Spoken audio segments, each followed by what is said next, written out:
At last, the third age of Middle-earth has come to Magic the Gathering. Should we say the thing at the top of the show? Yeah, what's the thing at the top? Oh, right. Okay.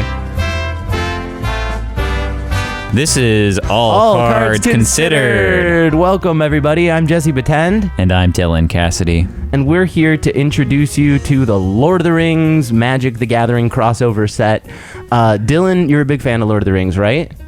I am a fan of Lord of the Rings. I mean, it's like the OG fantasy property, which has given me so much joy in its genre. So I think I love it. We could not have Magic the Gathering without Lord of the Rings. Yeah. I've looked at the cards a little bit, kind of glanced at all of them at this point in time, and it seems like there was a lot of care put into this set. I feel like for the people that work at Wizards of the Coast, this has to have been a very special set for them to get to work on, as it is. I mean, it's on that pedestal in the sky of original fantasy properties, and if you don't like it, you're a crumb bum. Of course, the most important piece of lore in The Lord of the Rings is the One Ring. This set introduces a completely new mechanic revolving around the temptations of the One Ring. All of this comes under the context of one of the main mechanics in the set. The new mechanic, the ring. Yeah. Now, it's confusing. Like, there's no easy way to explain this. We're just going to have to go through it step by step and read it and kind of analyze it as we go. I will say the one thing that I would compare this to is the ring feels like enter a dungeon or initiative, except you don't make any choices. Yeah. It has elements of dungeons. It's technically an emblem. Yeah. It's not an artifact or like a physical object that can be interacted with. Yeah. But like a dungeon, it has multiple stages. And the way that it works is as the ring tempts you, you get an emblem named the ring. So it doesn't exist until you're tempted. And then your emblem gains the next ability, and you choose a creature you control to become your ring bearer. Mm-hmm. So a ring can tempt you even if you don't control a creature.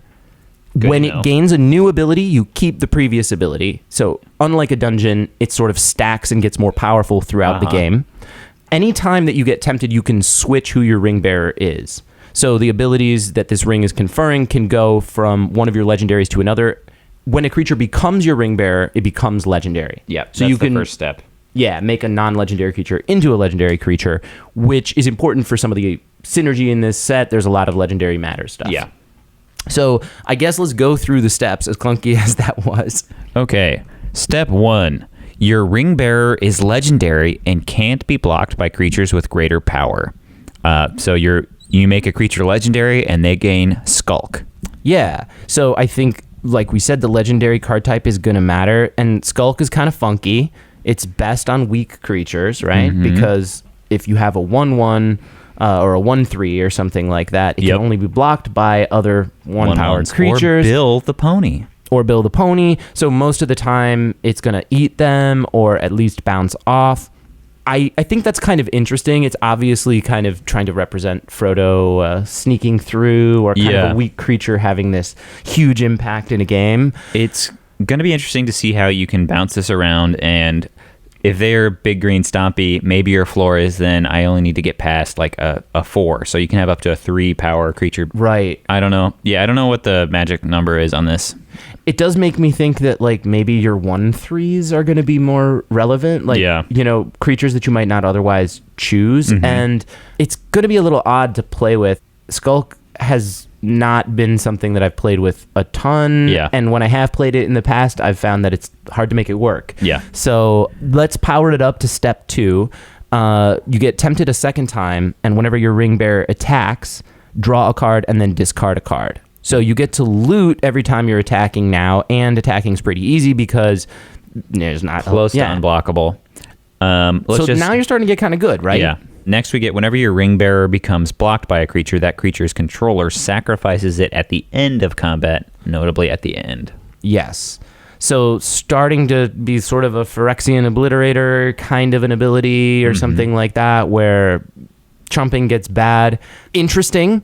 The final one, whenever your ring bearer deals combat damage to a player, presumably they're no longer blocking him, each opponent loses 3 life. So that'll close out a game very quickly. Yeah. This card kind of is reminiscent to me of like some level up creatures that we've had in the past, or some of these cards that like you can pay mana and upgrade them and they can run away with it. The nice thing about where this might be good is this effect, once you get tempted all the way, it is persistent. You're not losing your creature ever, so you can bounce around this pretty powerful effect to a new creature. I mean, you put it on, I don't know, Craterhoof Behemoth and Craghoof and attack with that guy, and they have to block with their whole board, and they lose everything. I don't know. It could be good. Yeah, it's a little strange. It's very hard to analyze. There's tons of cards that interact with it in interesting ways. The first thing, just from looking at the cards, is that there's lots of the Ring Tempts 2 cards. Yeah. In terms of will you be able to power it up to 4? Mm-hmm. I think if you want to do that, it won't be hard. Yeah, pretty reliably. Yes. That being said, is that really that good? Hard to tell. Yeah. But let's look at the Signpost uncommons and maybe come back to it at the end. Yeah. Also, there's 2 uncommons seemingly for each color pair, so we've got extra cards to go through. But first up, Frodo Baggins, green-white for a 1/3. Whenever Frodo Baggins or another legendary creature enters the battlefield under your control, the ring tempts you. Excellent. As long as Frodo is your ring bearer, it must be blocked if able. So, Frodo enters.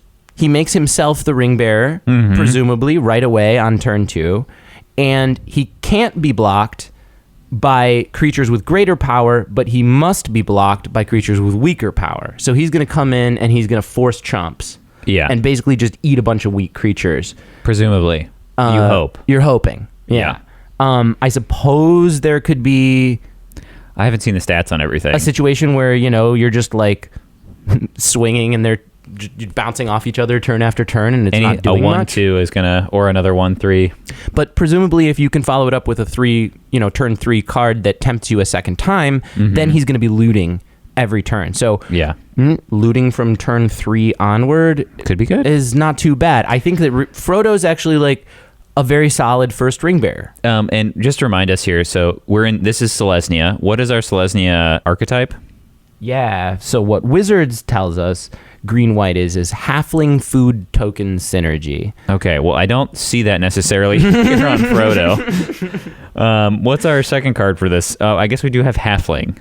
He is a halfling, so I guess that's how he fits in. The other guy we have kind of speaks to the archetype. Butterbur, Bree Innkeeper is 2 green-white, a 3/3 at the beginning of your end step. If you don't control a food, create a food token. So free food every turn as long as you use your food. Okay. Pay 2 mana, gain 3 life is what this card reads. Yeah. Or sack it. So I could imagine situations where you're trying to gain a lot of life or you want lots of tokens. That being okay. But I think 4 mana for a 3/3. I'm underwhelmed by this card and archetype in general. I do think the flavor's great. I think it's very funny. I like all his little pancakes. I love his little pancake. Are those pancakes or like dirty dishes? I'm liking to think they're pancakes. Okay. So let's move on to blue-white, which is Prince Imrahil the Fair. And our archetype for blue-white is second card draw synergy and evasion and tempo with draw a second card synergy. So it's like blue-white effects, and then there is some synergy around drawing and drawing your second card in a turn. The other secret sub-theme apparently is there's like tons of birds. So perfect. And birds kind of matter. So Prince Imrahil the Fair is the first one. Blue-white for a 2/2. Whenever you draw your second card each turn, create a 1/1 white human soldier creature token. We love these things in Limited. Yeah. Anything that puts more butts on the battlefield, good. Yeah, I think this is a solid card. I don't know how often you'll be drawing a second card. Obviously, it's going to happen sometimes. Making 1/1s is nice.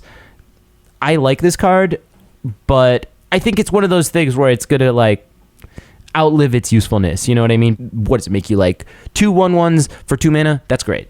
Yeah. I'll obviously nail this. This is Gwaihir the Windlord. He's 4 and a white and a blue, legendary creature, bird noble. This spell costs 2 less as long as you've drawn 2 or more cards this turn. Flying, vigilance, other birds you control have vigilance. So he's a bird lord that's cheaper if you've paid more mana. So you need a 2-cost draw spell. Yeah, so make this guy on rate. I think this one's not so good. It's a 4/4 flying vigilance. that gives your other birds vigilance. Okay, let's forget about that part. Flying vigilance 4/4 for 6 mana is bad. Yeah. If you have drawn 2 cards, you can get it out for 4 mana, which is okay. It's a Sarah Angel. Probably paid 2 mana to draw that card. The one thing, obviously, that you could do is if you have been tempted twice, you get a free draw when you attack. Right. Yeah. We could be wrong, but it just seems like too much work, and it kind of reminds me. If it is in the tempo deck, though, that's like getting that out on turn 4 would be pretty nice. Yeah. Your second main. And obviously, you're probably wanting to draw multiple cards if your cards are keying off of that, so it's not impossible. I would say don't underrate this card. It is in blue-white flyers, which is just traditionally a great, strong, limited archetype. For sure. Yeah, I'm totally open to being wrong about this. It reminds me of the Convoke flyer from Mom, which ended up being a little underwhelming for totally different reasons. It was but 6 I just get the Convoke same and vibe. 3/4. Yeah. Yeah. 3/4 flyer. So 4/4 also is, I would mention, a higher stat block than what we're used to getting for that like 5 or 6 cost flyer. And Vigilance is not bad. extremely good Yeah. with a flyer because at least they can't race you anymore. Like you get to just shut down combat. I'm not sure how many flyers are going to be bigger than that in the format. Right, exactly. So blue and black is all about a mass synergy with a control strategy. So it looks like we're going to be making tokens and then doing a lot of the normal blue-black stuff, reanimating, killing things ruthlessly, bouncing, etc. First up is Mouth of Sauron, 3 blue-black, legendary creature human advisor, and he's a 3/4. Oh, thank gosh, we have more advisors. We needed more advisor tribal. When the Mouth of Sauron enters the battlefield, target player mills 3 cards. Then amass Orcs X, where X is the number of instant and sorcery cards in that player's graveyard. Okay. Interesting. So it's coming down on turn 5. They're milling 3 cards right away. It's fair to say that this is going to amass probably like 2 or 3 and sometimes 0. So what I will point out here is this has a lot of overlap with what the blue-red synergy is, which is instant sorceries. I love that. And there's a lot of stuff that's like instant sorceries in your graveyard, so this is kind of fitting together with the Grixis wedge in my mind. Yeah, for sure. I can totally see that. Target player, so you can mill yourself. Yep. As well. You need to hit, so for this to be, on rate, you need to at least have 2 instant sorceries in the graveyard you're targeting to get a 5/6 for 5. I will also, there's a lot of milling theme in this deck and a fair amount of mill cards in this set, so I don't know that maybe there is a blue-black mill strategy in general if the control is strong enough, but I fear that the Ring Bearer is going to make that hard for some of these control decks to last forever in the end game when they can just chip you down. Sure, and then the way that a mass works is like it's only ever going to be one creature. Well, yeah, so you've got a couple of choices. Like every turn you put counters on the army that you already have. Yeah. Right? So it gets bigger and bigger and bigger and bigger. And you could approach it that way where you're trying to make like a big army, fight with it, and then if it dies, you get to start over and raise a new army. The other option is to like sacrifice it off every turn because you get a new 1/1 every turn. And then a new creature entering the battlefield and a creature dying. And I think that is how Amass has tended to play out previously. Less of giant army, more of sack strategy. Yeah, Ophiomancer, my little dork to sack. Yeah, so it just depends if there's any way to generate Amass tokens, orcs every round. Right, exactly. So, but that being said, when you are doing the like sacrifice type stuff, you need a combination of both sack outlets, like things to do with your guys, and also things that make guys. So having a uncommon card that makes the guys is a good place to start. You know what I mean? Yeah. You need to make the guys before you can figure out what to do with them, I think. Yeah. When you're drafting the deck. And that brings us to the second, which is a Signpost sorcery. Interesting. Ringsight, 1 blue-black. The ring tempts you. So right away you get your tempting. Search your library for a card that shares a color with a legendary creature you control. Reveal it, put it into your hand, and then shuffle. I don't think that's playable. That seems pretty bad. I don't think that's playable. Yeah, you need to have a creature on the battlefield that shares a color type. So it doesn't work for like your weird splash unless they share one color or something. And this then is 3 mana to draw 1 card at best and get tempted, which I don't know if that's worth it. Yeah, I guess this is all going to come down to what your like Insano Bomb is, and if you've built your deck to take advantage of it. But I agree with you. This is kind of a weird card, and I don't think the Ring tempting you is worth 3 mana in a card. No. Like, no way. So moving on to the actual crazy sack archetype. It's red-black. They're always sacking stuff. It's a mass synergy with an aggro sort of focus, according to Wizards. And first we have Ugluk of the White Hand. 2 black-red for a legendary creature orc soldier. He's a 3/3. Whenever another creature you control dies, put a +1/+1 counter on Ugluk of the White Hand. If that creature was a goblin or an orc, put 2 +1/+1 counters on Ugluk instead. So if you sack off your amass army, notably, you get 2 of the counters. Obviously, there's going to be a lot of other orcs and goblins in this set. For sure. 4 for 3/3. They're doing a lot of that this set. Yep. And maybe that's going to be okay. Sure. If that's what the stat line is, then I guess it's okay. But looking at this vanilla, you have to do some work to make this worth its cost. Yeah, he doesn't have a sack outlet on him. So this is starting to build a theme of cards that are less self-solving than Wizards tends to print. It seems like you're going to need multiple pieces to pull off your synergies. Yeah. That makes synergy more valuable, and it makes synergy more important in the draft because your cards tend to be a little weaker on their own. I will point out that this goes in with the Golgari, the black-green, a little bit, because the triggers for the red, for the Rakdos cards here are all dies, and are dies triggers, whereas the Golgari theme is actually sacrifice. So they'll cross synergy. They'll go well together. That makes sense. There's like, they're doing this thing that I think is hopefully similar to Mom, where there's going to be 3 color like wedges that go together well. I think, and cards that overlap and work really well on both sides. And I think that's true. Okay, what's our other card here? We've got Mauhur. How would you say Mauhur. Mauhur. Uruk-Hai Captain. All right. Black-red 2/2 menace. If 1 or more 1/1 counters would be put on an army, goblin, or orc you control, that many +1 1/1 counters are put on it instead. Okay.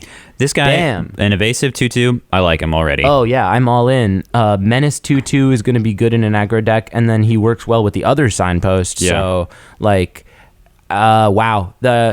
Have you noticed there seems to be like one good one and then one underwhelming one with each of the pairs so far? I don't know if that's intentional or not, but I'm into Mauhur over Ugluk. Yeah, definitely. Team Mauhur. Moving on to Gruul. Green-red here. The Archetypes is a ramp Power Matters deck pairing large red creatures with green treefolk. It also dips into the wild creature element of the set. So basically, play the big stuff. Yeah. We've got Stompy. A Friendly Rivalry. It's an instant for red-green. Target creature you control and up to 1 other target legendary creature you control each deal damage equal to their power to target creature you don't control. So it's Tandem takedown. A bite, not a fight. Yeah. Notably. And yeah, tandem takedown for 1 less mana. But it's got to be a red. As long as you have 1 legendary creature. I think as far as fight spells go, this is a pretty decent one. This seems really good to me. There's going to be tons of legendary creatures, and then you can use the ring to make one of your creatures legendary by tempting if you don't have one. So I think most of the time it's going to be 2 creatures fighting. And then obviously the big benefit of that is they can't remove one of the creatures to fizzle the spell, because at least one of the 2 is still going to be able to fight. So I like Friendly Rivalry a lot. I think this is a good card. I also think it's not going to be contested because it's a signpost. Yeah, exactly. Like if you see this, it's open. When you're in this deck, it's oddly better because people aren't going to be fighting for it like Cosmic Hunger. And no one's going to splash that card. Yeah, I'm all in on that. Our next one is Strider, Ranger of the North, Aragorn, pre-Aragorn, 2 green-red for a 4/4 with landfall. Whenever land enters the battlefield under your control, target creature gets +1/+1 until end of turn. Then if that creature has power 4 or greater, it gains first strike until end of turn. Excellent. 4/4 for 4. We're happy. Yeah. I mean, like already better than those other 2, right? Yeah. I mean, you feel way a little bit better about playing your lands because now your Aragorn is going to be a first striker. which I think synergizes pretty well with the ring bearing stuff. Yeah, like he doesn't necessarily synergize with other cards. He's just awesome. First of all, at rate, you get this bonus ability that just makes your other cards better if you choose to. But if he's your only creature on turn 5, presuming you can play a land, he's going to attack as a 5/5 first strike? Yeah. That's not bad. That's pretty good. Yeah. Yeah, I like it. I like it too. Hey, it's Shadowfax. Shadowfax, we love them. Boros is humans with a go wide strategy. And so, of course, our signpost card is a horse. Okay, so we got Shadowfax, Lord of Horses. 3 and red and white. Legendary creature horse, which we all knew going into this. He has horses you control have haste. They define what haste means here, which is really just a cute little thing they did here. And then his second piece of text here is whenever Shadowfax, Lord of Horses, attacks, you may put a creature card with lesser power from your hand onto the battlefield tapped and attacking. So kind of a sneak attack sort of situation here. But as we all know and love, a favorite line from any of the Lord of the Rings movies, books is, Shadowfax, show me the meaning of haste. And right there on the card, he's showing us the meaning of haste. We're all happy about that. That's fantastic. A good day. Typically an evergreen keyword, not defined, and they did it for us. They showed us the meaning of haste. Thank you, wizards. That one is really good. There's also a halfling token in one of the commander decks that's a Tolkien creature. Yeah. There's another good little rev. It's set like has these moments really in there. The writing is the writing and design is pretty top notch. So that's pretty good, right? I mean, yeah. He's a little I'm happy with a 4/4 for 5 with haste just on its own. That's like not great, but I'll play it. Yeah, I don't think this is terrible. He also gets to trigger his thing, so you do need to have cards in hand to get anything out of his effect, and they have to be smaller bodied. The Christmas Land with this card is definitely like pumping him up and swinging and putting down like an Imrahil, which obviously isn't in the set. I'm not sure what the biggest, baddest card is, but some big fatty that you get to put down for free. Putting down a 3/3 for free is kind of amazing. Yeah. Like 3/3s, usually this ability is like return a 2-mana creature from the graveyard to the battlefield tapped and attacking. I'm thinking of other cards that do this kind of effect. So this is considerably more powerful. It's also nice that it sticks to the battfield too. It doesn't go like until end of turn. It's not sacked away or anything. The tapped and attacking part is tricky because there could be a situation where you don't want to do it because then they're just going to kill it or trump, with a bigger thing or block it with a bigger thing. So I could see that being kind of tricky, but I could see this playing pretty well. Yeah, it's a little expensive. It's powerful on its own without having anything to do with the archetype. Agreed. It's going to be one of those things where, like, look, when you're running an aggro deck, like you just don't want that many 5-drops. Yeah. So that's the biggest thing hurting this card is like, can you afford to wait till that point in the game to be doing stuff like this? Okay, Theoden is 1 red, white, legendary creature, human noble, makes sense as he is a king.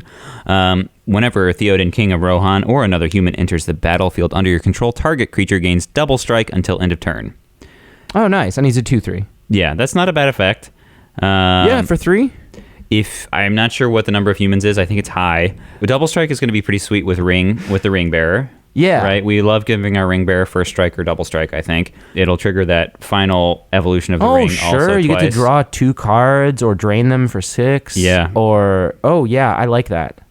So double strike is pretty spicy. I think that this could be okay. I don't know, though, yet. I mean, it's going to be like Knights was, if you can have enough of them to make it work. Yeah, I don't think it's going to be hard to get humans. You don't want this in a long list of the end stack, obviously. No. But this seems pretty strong to me, actually. This is pretty decent. So next up, we're talking elves because we are moving on to green, blue. Tempo elves is the archetype. And a lot of scry. Yeah. Sub-theme of scry, kind of interesting. You were saying that makes sense for the lore of elves because they're like... Elrond specifically is known psychic. for having foresight, and I think Arwen too. They get visions of the future. So scry makes a lot of sense with them. I love that. And I heard one of the challenges with building this set was that there wasn't really a lot for blue. It's part of why they made elves blue, which makes sense with the like psychic stuff. Yeah. But they were kind of like, well, we gotta give blue something. It's There's also the no, reason like, there's sea creatures or the other big problem is that flying is important to the mechanics of magic. You need flying in a set. You need evasion, and there's just not a lot of flying creatures in Lord of the Rings. Yeah. So that's why there's so many birds in the set. Okay. Okay. It's kind of funny. Uh-huh. All right. So first up, we've got Arwen. I don't know why they didn't just do horsemanship then. They really should have just done horsemanship. It would have been funny. Yeah. Would have been it great. would have made sense. Yeah. Okay. I guess the problem is then every person on a horse needs to have horsemanship, and then the whole set is flying. No. Don't do that. What if I don't know. Anyway, Arwen Undomiel? Yeah, that's right. Undomiel. Yeah, Perfect. Right. Perfect. Nailed it. Green, blue, elf noble 2/2. Whenever you scry, put a +1/+1 counter on target creature. 4 green, blue, scry 2. Ugh, that's costs way too much money to do. Yeah, the second ability is kind of ridiculous. This is a 2/2 with that first effect for as far as I'm concerned. I can't imagine doing that unless I'm literally out of cards or that procs like 5 different abilities. I would never choose to do that over any other way to spend my mana. Yeah, exactly. Mm-hmm. So that's a little weird. 2 for a 2/2 that gives you counters when you scry, considering that's something that you probably want to do. There is a lot of scrying in this set. Yeah. Is probably good. I think this is probably good just in the same way that it's not going to actively like hurt your deck to put it in. But if you're in these colors and you need a 2-drop. What if this is your 1/2 drop and then you can't play it because you get... So, I don't know. This one's going to depend. What I don't like about it is that there's no scrying on the ring. So some of these other things trigger off of the ring. Yeah. And I think those archetypes have a little bit more going for them in the sense that they're just kind of a little more synergistic. This, I don't know how many cards are actually going to let you scry for free. And that's the key. Can you scry for free? Can you scry at instant speed? Mm-hmm. Because then that gets a little interesting. But speaking of scrying, our second signpost is Legolas counter of kills 2 green blue for a 2/3. Everybody knows Legolas. He's got reach because he's an archer. Whenever you scry, if Legolas counter of kills is tapped, you may untap it. Do this only once each turn. Whenever a creature an opponent controls dies, put a +1/+1 counter on Legolas. So, okay, there's a lot going on with this card. 4 mana for a 2/3 reach is not great. No. Whenever an opponent's creature dies, it gets bigger. So he's going to become 3/4. That doesn't fit Still not to great. me in this, like, I don't know, theme at all either. I mean, I get why it fits with Legolas in this card, but it does not fit with the blue Simic. What's going on here? Doesn't fit with what's going on here. So maybe this is like no, I don't even know. I mean, it's a little weird. Okay, so flavor-wise, right, he's like counting, like in the movie, he's counting his shots as he's killing orcs with literal physical But +1/+1 counters. Like, there's just not even a good way to access killing your opponent's creatures in Simic. That's what I was just going to say. Like, Legolas isn't the one killing them, and you're not going to have probably tons of kill spells. We also I suppose haven't talked about the fight spell is going to be really good with him. The Gruul fight spell? Oh, yeah. His other piece of text here we've just basically ignored because it doesn't do anything. It's very strange. I mean, okay, so I'm assuming there is some sort of instant speed scry effect that allows you to sneakily block their flyer and allow him to grow. And that's why this card exists. And if it doesn't exist, this card is bad. I don't think this card is that great. I have this funky feeling about this card that, like, it's going to turn out that in the reality of the set, like in limited or in sealed or something, that it's going to be really good and he's going to quickly become like a 5/6 reacher. But Could be. It's a really weird card. I agree. It does work well if your opponent is in any sack archetype. This is a good card to have in your sideboard, maybe. Yeah. Reminds me of the Simic signpost from Mom, which ended up being a little better than it looked. Mm-hmm. Okay, so moving on to black-white, the ring tempts you and legendary matters. Okay. Are the two themes that we're supposed to be looking to utilize here. And Let's the first see how one that plays into this first card. right? Shadow summoning, white-black for a sorcery. Create 2 tapped 1/1 white spirit creature tokens with flying. This gives everybody flashbacks to Raise the Alarm, reminds people of other cards. I think this is going to be really good. The thing that I will say is hard about this is they are tapped. Sure. And it's not instant speed. Sure. So turn 2, you're doing this, which isn't bad necessarily. I think getting 2 1/1 flyers is usually good. But I am not blown away by this out the gate because I've seen other cards that do this effect. I guess they don't have flying, but 2 1/1 flyers is probably pretty good. I think this is going to be stronger than it looks. I'm open to being wrong, but I think there's a couple of things working in its advantage. They powered it down by making them tapped because 2 1/1 flyers at instant speed is so powerful. Would have been great. 2 1/1s at sorcery speed that are flyers, still extremely good. Normally what they do with this is they can't block. They let you make 1/1 flying birds and then they can't block. Yeah. So the fact that these can block just one turn later, I think is actually good. And then because it's black-white, it might be harder to splash. And that might mean that you could get 2 or 3 of them. And if you're doing that, I don't know, filling the skies, we'll see. could be strong. We'll see. Yeah, I'm gonna go for it. Okay. Given the opportunity. Next up, Denethor, Ruling Steward, 1 white-black, 2/4, Human Noble. At the beginning of your end step, if a creature died under your control this turn, create a 1/1 white human creature token. 2, sacrifice another creature. Each opponent loses 1 life, and you gain 1 life. Okay, so this card doesn't really have anything to do with the archetype that we are suggested here, but it does synergize well with the red-white Humans Matter archetypes, as well as the red-black archetype and the green-black archetype. So this feels like a splashy card. That makes sense. Yeah, so it's, okay. I like a 2/4 for 3. 2/4 is an interesting stat line, and then sacking off creatures and stuff, probably not going to be that hard. Killing a 1/1, like you could just swing out with 1/1s to make a creature die and get another 1/1. So I think there's a lot of interesting things going on here. Obviously, it has to work with other cards. Paying 2 and sacking a creature to make your opponent lose 1 life and you gain 1 life is an interesting way to win a game, but it's a little expensive for that ability, I think. Yeah. So I don't know that you're going to be doing that much. I think it's nice to just have a sack outlet if you need it for some reason. Yeah, agreed. And then which I guess you get to recur. Keep in mind, like, if the legendary thing matters for this set, here's how this can kind of fit into the theme, is he's going to make you a bunch of 1/1s. Each of those 1/1s, as they become ring bearers, become legends. So if you need to make more legends, or you get something from something becoming a legend, or getting, the number of legends you have, I could see that being helpful. Get some tokens. Also worth mentioning that his top effect there, the trigger that gives you a token, will trigger off tokens dying too, so you can kind of just ping for 1 every turn if you want to. Yes, good point. So yeah, you can make your 2 1/1 flyers, send 1 of them in, and then get another ground guy. All right. Okay, we got Is It here.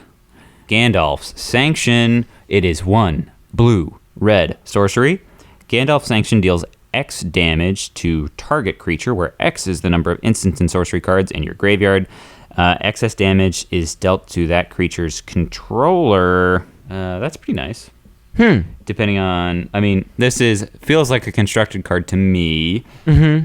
Is It does have a spells matter theme. It's another one of those, like, very conditional removal spells where it you really can't use it until later in the game, and you may not be able to use it, and then by that time, is it really going to be able to kill the biggest thing? It's probably going to kill something smaller. So I agree with you. There's a lot working against this card.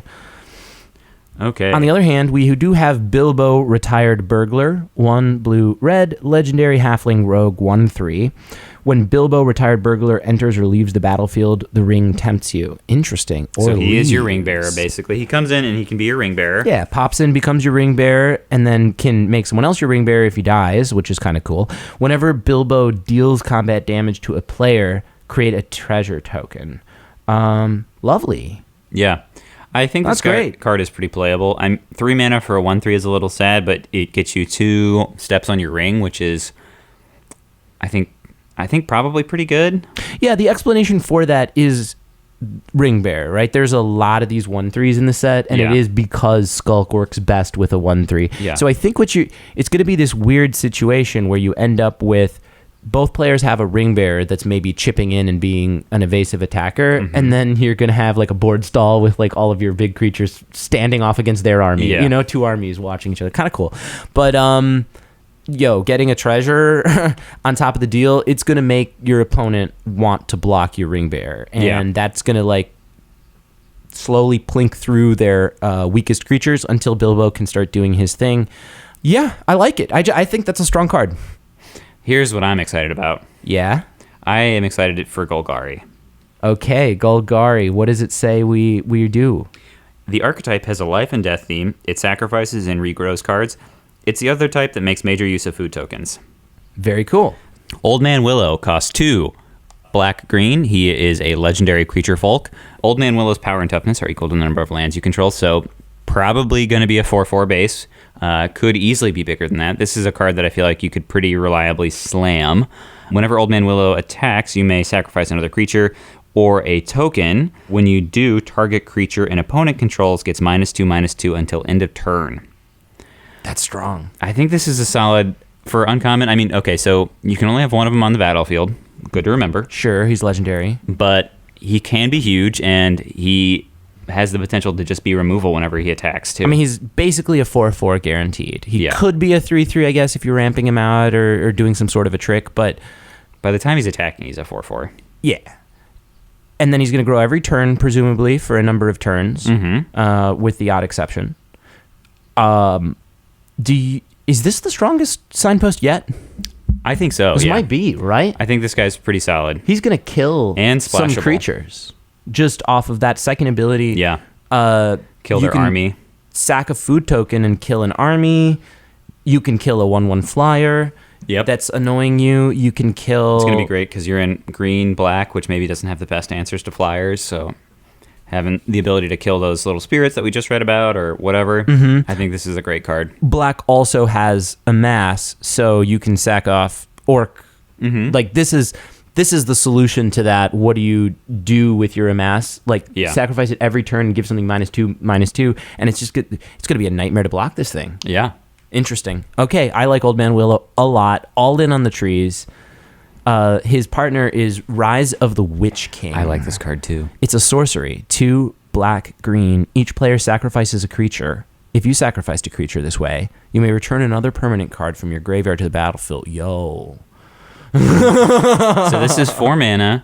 Oh, hell yeah. And we've got to mention that there's all the cycling in this. So you can pitch this is your gonna be best so annoying. permanent. So annoying. You do have to sack something for this, but I feel like you're going to be in a situation when you're playing this, you have something you're willing to sack to get back. Of course. Your big thing that you threw away earlier. Totally. You laid it out perfectly. Like, Reanimate's going to be strong. Yeah. You can just put an 8/8 or something into the graveyard, sacrifice your 3-drop. There's a whole cycle of like I haven't seen what the green and black ones are, but I know there's a blue and white, and I'm assuming there's a swamp cycle and a forest cycle card. Yeah. So either of those are probably going to be beautiful targets for this also. Yeah. I would be on the fence towards saying this would be good even if it didn't have the edict part. Yeah. Like, 4 mana, just reanimate a creature and sack a creature. Like, that would probably be dubious. You would need to know that you have, like, good payoffs and stuff like that. But, like, what the hell? Each player also sacrifices a creature when you do this? This is... I mean, if you're looking at it as, like, how to make an edict good and playable, like, this is it. Each player sacrifices. I love it. That is our last card. So, okay, so those are the archetypes. We might have ended with the strongest there. I think so, too. Super excited for Golgari. Yeah. And, thematically, that kind of feels right, that the evil powers are strong, and you're going to have to, like, figure out a scrappy little team of heroes to win as Selesnya or whatever. Uh-huh. But, if we're going to make a prediction right now, Golgari looks really strong. So just before you go, the one last thing I wanted to mention. Did you see the One Ring? The people have put out, like, a bounty for it. They're willing to buy it. It's over $2 million. 2 million euros. Oh, 2 million euros. So that's more or less? I don't know. There's no way to know that. It might as well be in doubloons. I mean, it'll be different by tomorrow, right? So, yeah. If you were a rich man with $2 million to spare, would you buy the One Ring? Does it have sentimental value to you No, like that? I mean, the only reason I would ever buy it is so I can throw it into a volcano and destroy it. That's excellent. All right. Well, guys, we'll see you next week. Have fun at your pre-release. Let us know how it goes. We love you. Bye. Bye. Isn't that odd now? Okay.